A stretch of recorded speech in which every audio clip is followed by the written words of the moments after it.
ಹೇಳಿ. ಜೊತೆ ಮಾತಾಡ್ಬೇಕು ಅನ್ನಿಸ್ತು ಲಕ್ಷ್ಮಿ, ಅದಕ್ಕೆ ಮಾಡಿದೆ. ಹೇಗಿದ್ಯಾ? ನಿಮ್ನಲ್ಲಿ ಯಾಕೋ ಒಂಥರ ಇದೆಯಲ್ಲ, ಏನಾಯ್ತು?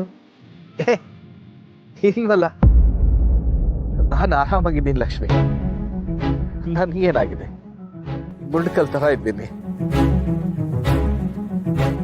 ಮನೆ ಅಂದ್ಮೇಲೆ ಸಣ್ಣ ಪುಟ್ಟದಿರುತ್ತಲ್ಲ, ನಿನಗೆ ಗೊತ್ತು. ನನಗೆ ಅರ್ಥ ಆಗತ್ತೀರಿ. ನೋಡಿ, ನೀವೇನು ಯೋಚನೆ ಮಾಡಬೇಡಿ. ಕಾಲ ಹೀಗೆ ಇರೋದಿಲ್ಲ, ಬದಲಾಗತ್ತೀರಿ. ನಾವು ಆದಷ್ಟು ಬೇಗ ಒಂದಾಗ್ತೀವಿ. ಇನ್ನೊಂದು ವಿಚಾರ ಹೇಳ, ಇನ್ಮೇಲೆ ನಾವು ದಿನ ಸಿಗೋದು ಬೇಡ,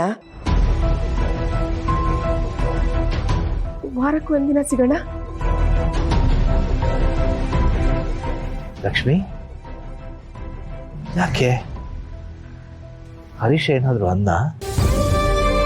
ಅಲ್ಲ ಅತ್ತೆ, ರಾಮ ಕೃಷ್ಣ ಅನ್ಕೊಂಡ್ ಮನೆ ಇರೋದ್ ಬಿಟ್ಟು ಊರ್ ಸುತ್ತಕ್ ಹೋಗ್ತಿರಲ್ಲ. ಅಂದ್ರೆ ನೀನು ಹೊರಗಡೆ ಹೋಗೋದು ಬೇಡ ಅಂತ ಹೇಳ್ತಿಲ್ಲ, ಪ್ರತಿದಿನ ಅವ್ರನ್ನ ಭೇಟಿ ಮಾಡೋದು ಹೊರಗಿನ ಜನಕ್ಕೆ ಸರಿ ಕಾಣಿಸಲ್ವೇನೋ?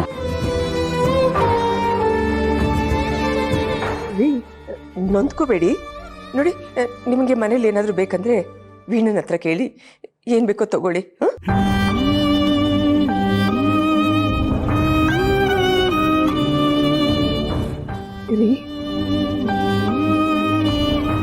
ಹಾ ಲಕ್ಷ್ಮಿ.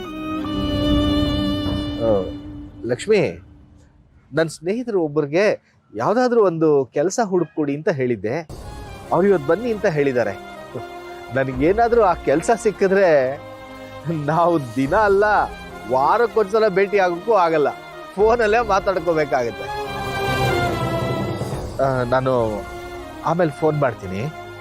ನೋಡು, ನಿನ್ನ ಆರೋಗ್ಯ ಹುಷಾರು. ಮಾತ್ರ ಏನಾದರೂ ಬೇಕಂದ್ರೆ ನಂಗೆ ಫೋನ್ ಮಾಡು, ನಾನು ತಂದು ಕೊಡ್ತೀನಿ, ಆಯ್ತಾ? ನಿಮಗೆ ಫೋನ್ ಮಾಡಿದೆ, ನಾನು ಇನ್ಯಾರಿಗ್ರಿ ಫೋನ್ ಮಾಡಲಿ? ನೋಡಿ, ನೀವು ಮನೆ ಬಿಟ್ಟು ಎಲ್ಲೂ ಹೋಗಬೇಡಿ.